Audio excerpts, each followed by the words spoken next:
Hi everyone, I'm Loueez and welcome to episode 6 of Vaudezilla Vision.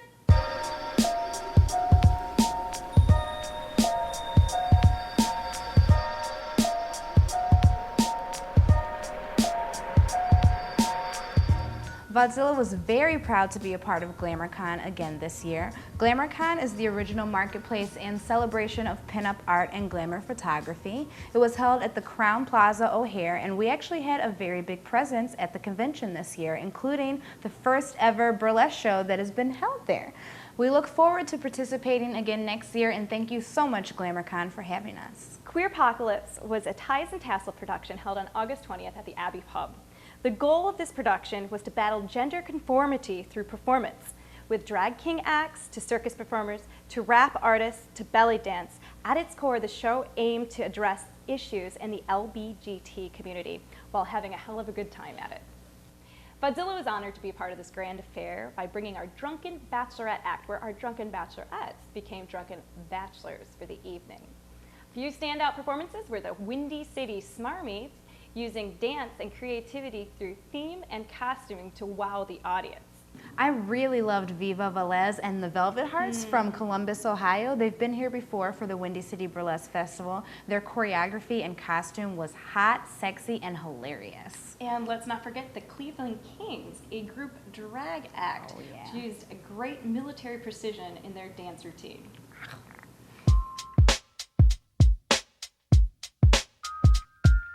This month in performer debuts, one of Vaudezilla's very own vixens, Raven Gemini, took the stage at Broadzilla with her act High Fish. She was a German murderous sex pot, and we can't wait to see more from her.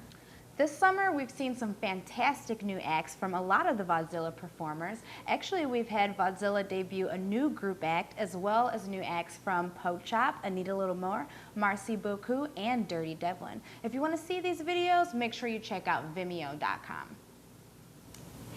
Ladies and gentlemen, we have a very special treat for you today. On the couch with us is Mr. Dirty Devlin.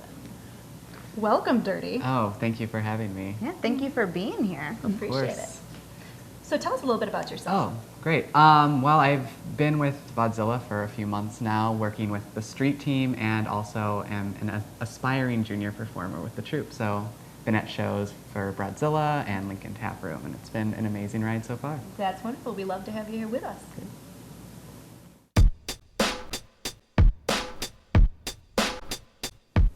Dirty Devlin is here to chit-chat with us a little bit about our Act of the Month and a few hot topics. July's Act of the Month took place at Jeezy's Juke Joint, and it is Switch the Boi Wonder with his Draglesque to Minnie the Moocher. Did you guys see this act? Oh, hot. I was so impressed, and not having been at the Juke Joint itself to see it and watching it on the computer, I have to say I thought that was a man up there. It was very impressive. Boi Wonder indeed. I really enjoyed how the Boi Wonder took his time coming onto stage and addressing himself to the audience. And he had the audience eating out of his hands. He was so sexy, the way he strutted in there, and he oozed sex appeal. And I think that's such an important choice to make when you have a call and response song like Minnie the Moocher. So having that audience interaction and having it the whole time, I thought was so effective and such a good choice. Yeah, and there were a lot of elements, because normally in drag, the big thing is the lip syncing along with the song, but Switch also threw the striptease in there, which I feel like a lot of the audience wasn't expecting. Mainly because I talked to people after the show, and they said that they had never even seen any drag performance at all. And a lot of the men were not expecting that it was going to be that sexy. Switch will turn you out. Exactly. But the one thing that I really, really enjoyed about the performance was the fact that he was so masculine throughout the whole performance, and very little feminine traits crept into the performance, if any at all, but he never went overboard with masculine stereotypes. Yeah, I think the reveal at the end was so important too, that taking the feminine body elements and just being so matter-of-fact about them. I think it shows what burlesque is about, which is celebrating and having self-respect for your own body, whatever that is. And Switch is actually a part of Lily's Burlesque Review out of Minneapolis, Minnesota. They do the Best of Midwest Burlesque Fest each year, and Switch was voted Drag King Awesome. of Minneapolis 2010. So congratulations to you, Switch, and we hope to see you again soon.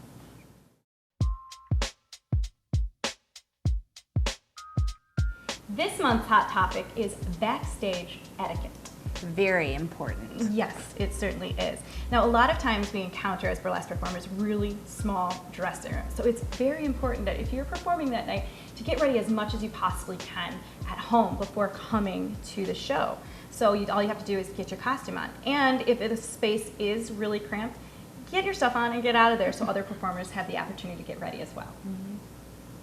Yeah, it's definitely important to like have that space clear. So probably something that you want to be doing is making sure not to bring a lot of, buddies backstage. Don't bring guests. Definitely. Maybe like your husband or boyfriend. I know some people get really comfortable, but just check with the others before you start bringing someone to the private area. Certainly, and it's always very important that burlesque performers please clean up after yourself after the show and after you get ready as well. There's always a lot of hustle and bustle going on too, and we all have lives and jobs and personal things going on, so I feel like it's very important to check that stuff at the door. To not make big fusses while people are trying to get ready and focus. You don't want to be the drama queen that's like, oh, did you hear so-and-so talking about XYZ in the dressing room? Yeah. Exactly, but you don't want to be like totally aloof and removed from the other performers. Introduce yourself, get out there, like you're working with people that you can network with, get good experiences from, have a camaraderie with. It's a shared relationship and a shared space. So yeah, especially introducing yourself to the vixens and the stagehands who are helping you out. And always say thank you to those wonderful vixens, as well as to the facility for having us there too. And another thing to be mindful of to be quiet and respectful of the performances on stage. Quite often I see individuals gossiping too loud backstage, kind of distracts from the performance on the stage itself. So just shh, keep it down. Bring it down. Pictures, photos, we all love to take photos backstage, but sometimes, someone's might putting a pasty on, fixing their thongs. So you want to make sure that you're not catching those embarrassing moments of someone. Exactly, but for the most part, I find the burlesque community extremely respectful and extremely accommodating. Also, I find that there's a lot of camaraderie and willingness to extend a congratulations and a good job to those people who have done performances on the stage. And that's about it for this month for Backstage Etiquette. Thank you one and all for tuning into this month's Vaudezilla Vision. Also a very special thank you to Mr. Dirty Devlin for sitting on the couch with us today. Feel free to leave comments in the comment section below, as well as check us out at Vaudezilla.com for all of our upcoming shows. See you next time. Yeah.